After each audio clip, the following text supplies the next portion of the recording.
This is 5 on your side at 5. Focused on you. Tonight, we're hearing from St. Louis leaders following a homeless camp cleanup outside City Hall. The removal comes just days before the vice president makes a visit to the city. Thanks for joining us. I'm Mike Bush. And I'm Kelly Jackson. Mayor Tashara Jones pushed back against progressives who criticized the timing of her eviction order. Our political editor, Mark Maxwell, is live downtown with new details. Mark.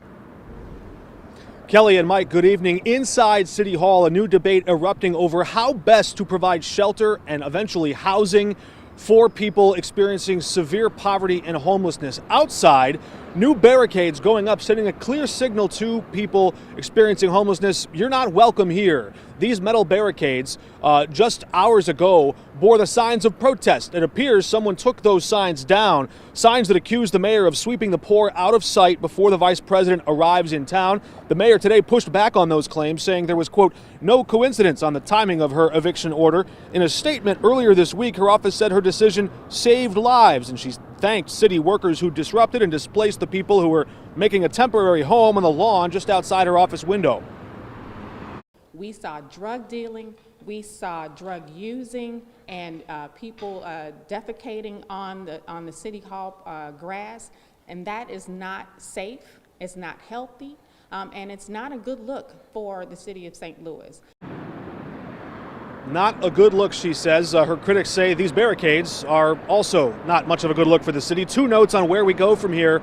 Several of the people who were staying outside the lawn moved just up the block. They're occupying some lawn space just on the other side of these barricades. And inside City Hall, an unhoused Bill of Rights, it's called, would lift a ban on temporary tent camps throughout the city. We asked Mayor Jones, could you support that idea? She couldn't say, not yet.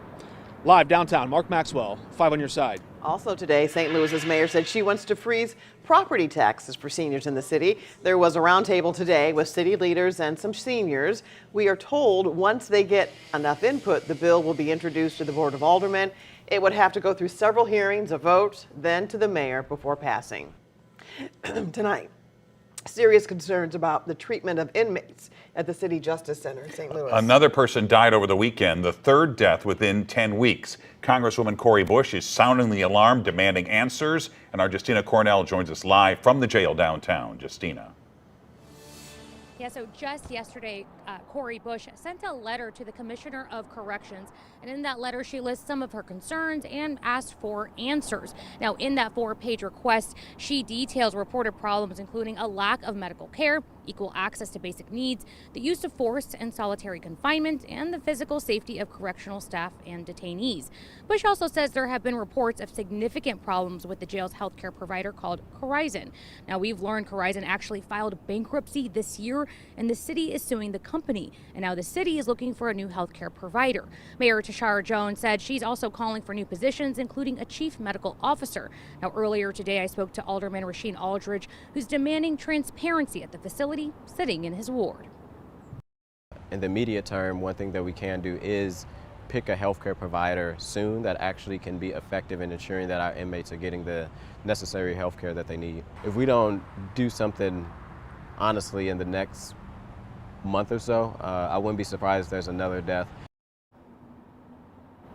Now, just recently, Aldridge also proposed a bill, Board Bill 93, really to address some of the concerns here. As for Cori Bush's letter, she's asking for answers back by November 2nd. Reporting in downtown St. Louis, Justina Cornell, 5 on your side.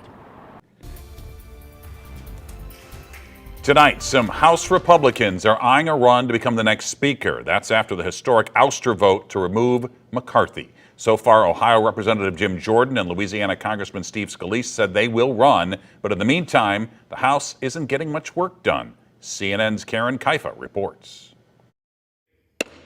8 House Republicans standing by their votes to remove Kevin McCarthy as House Speaker and grind congressional business to a halt. There's a lot of angry people, but I would submit to you, when we get a new leadership in, we're going to be just fine. The current interim speaker can perform limited functions like recess, adjournment, and preside over the vote for a new permanent speaker, but legislation cannot move. You can't actually legislate on the House floor right now, so this effectively has frozen the country. With a new deadline to fund the federal government a little more than 6 weeks away, even some Senate Republicans are concerned about the lower chamber. To my colleagues in the House, follow your heart, but take your brain with you. A vote on a new speaker is at least 1 week away, and some House Republicans don't want to see it drawn out. Having our House adjourned when we should be putting appropriation bills on the floor and getting this country back up and running doesn't help anyone. A long fight could also unsettle Wall Street. Last week, Moody's warned a government shutdown could prompt it to downgrade U.S. debt, a move that could dent the entire U.S. economy. With a shutdown threat averted last weekend, another looms on November 17th.